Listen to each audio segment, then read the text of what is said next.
যাব না, উনি সহ আমাদেরকে প্রধান উপদেষ্টার কাছে। পল্টন থানায় 4000 আনসারের বিরুদ্ধে মামলা। বেআইনি সমাবেশ ও পুলিশের কাজে বাধাদানের অভিযোগে রাজশাহীর পল্টন মডেল থানায় 4114 আনসার সদস্যদের বিরুদ্ধে মামলা হয়েছে। এর মধ্যে 114 জনের নাম উল্লেখ করা হয়েছে। আজ সোমবার পল্টন থানার উপপরিদর্শক সাজ্জাদ হোসেন ভূঁইয়া বাদী হয়ে মামলাটি করেছেন। এই মামলায় 95 আনসার সদস্যকে গ্রেফতার করা হয়েছে। তাদের ঢাকার চিফ মেট্রোপলিটন ম্যাজিস্ট্রেট আদালতে হাজির করা হবে।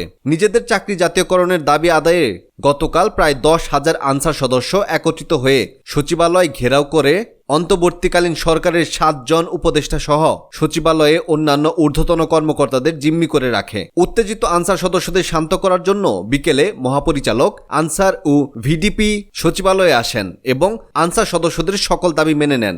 এরপরও উত্তেজিত আনসার সদস্যরা সচিবালয় এলাকা ত্যাগ না করে আনসার ও ভিডিপি মহাপরিচালককে অবরুদ্ধ করে রাখে এবং কিছু আনসার সদস্য সচিবালয়ের 3 নম্বর গেট ভেঙে ভিতরে প্রবেশের চেষ্টা করে। এ সময় উত্তেজিত আনসার সদস্যরা ঘটনাস্থলে উপস্থিত ছাত্রদের উপর অতর্কিত হামলা করে এবং সচিবালয়ের নিরাপত্তায় নিয়োজিত সেনাবাহিনীর টহলের উপর ইট পাটকেল নিক্ষেপ সহ লাঠি দ্বারা আঘাত করে।